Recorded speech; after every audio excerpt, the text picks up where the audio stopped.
Hi, my name is Washika Austin, and I'm representing Group 1, and this is Video Update 2.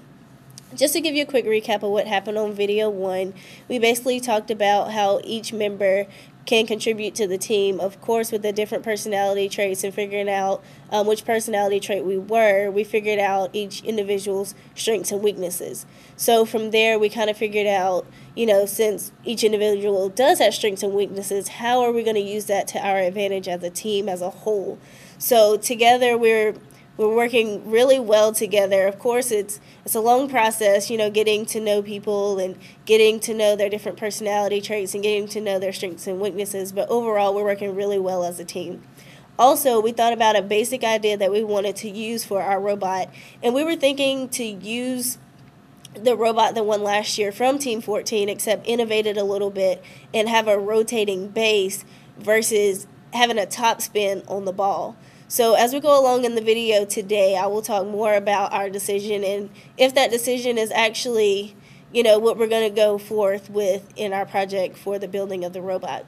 So far, we came up with a conceptual fan, and in the conceptual fan, we thought about the main aspects that we wanted to focus on for building the robot and what we thought was important. One of those things was the firing mechanism. We thought that was very important as far as executing this robot and winning the competition. The 5 different designs, each member actually took an aspect from the firing mechanism, and those were, one design was an air compression design, one was gravity fed, one was a spring loaded system, and the other 2 were basically designed from a pitching mechanism that someone would probably see from a baseball or softball perspective, where 2 opposing wheels are spinning and the ball is shot linearly. The one that is shot linearly has a rotating base, therefore the machine is actually able to rotate itself and the ball is just shot into the cup. The other design is the same basic design as far as the pitching, except the robot is stationary and the ball will have a top spin on it to where it will go into the cup based upon where the wheels are and how it's shot at an angle. So based on that, we came up with different criteria to actually rank each firing mechanism system. And through that, we came up with about 6 different criteria or requirements that we thought were important.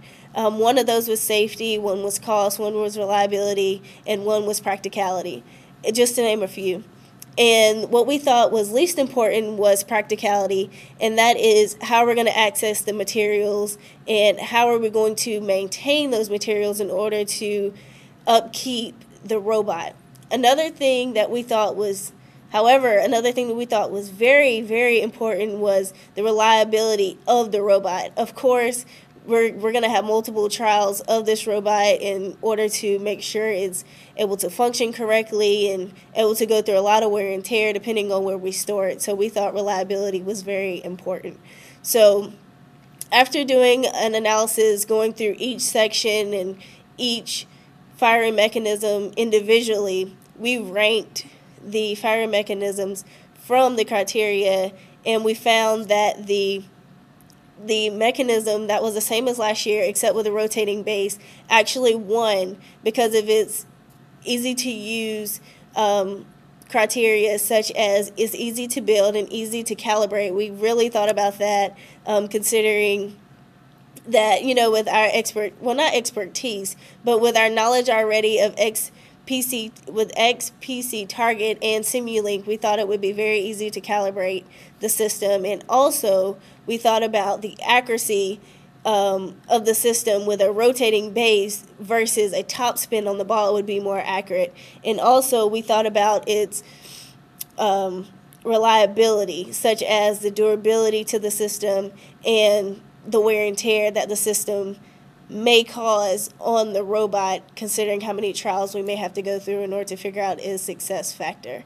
So with that in mind, that's the design that we have so far, which is a robot with a rotating base. As far as image processing, so far we came up with a couple of for loops just to run through a couple of pictures that were on Blackboard. And so far the main problem that we're finding with that is the system is actually picking up the reflection that the cup is showing. We don't need it to pick that up, of course. So with few more analysis of different commands in MATLAB, we're going to figure out how we can maximize, how we're going to eliminate that extra space, and just to show the ball versus the reflection, the ball, and some outside static that is also appearing. So with more tinkering with the machine and more tinkering with MATLAB, we're going to figure that out.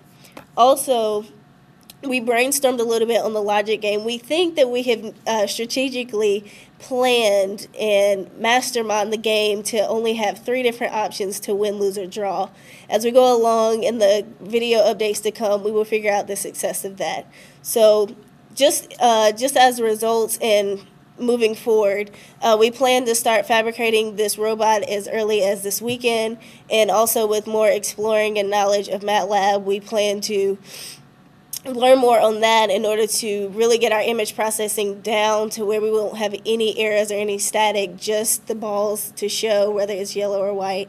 And also, as our team in general, I think we're working really hard and really well together, and I really can say that we're collaborating and communicating well as a team, and just really excited to get this robot on the roll. And thank you for watching, and stay tuned to our latest modifications.